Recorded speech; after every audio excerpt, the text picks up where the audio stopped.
नमस्कार। आज आशा अभिलाषा संगठन पक्षर व्यासनगर स्थित जगन्नाथ मंदिर रे एक बैठक अनुष्ठित हो जाइछि। एही बैठक रे आगामी दिन में होबाकु थिबा भिन्नक्षम मानक निमंते एक सर्वेक्षण विषय रे आलोचना करा जाइछि। एही कार्यक्रम कोन एही विषय रे विशेष सूचना देबे हम सभापति भगवान पंडित।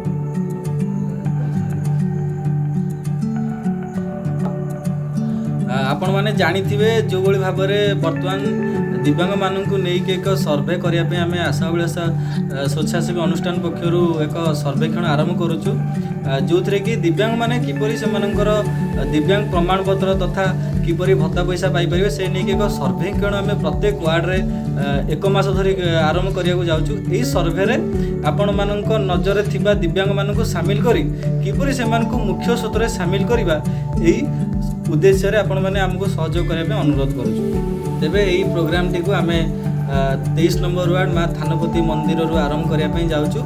यही सर्वे रे आमर आशा और विश्वास आपण माने पूर्ण मात्रा रे हमको सहयोग करेंगे।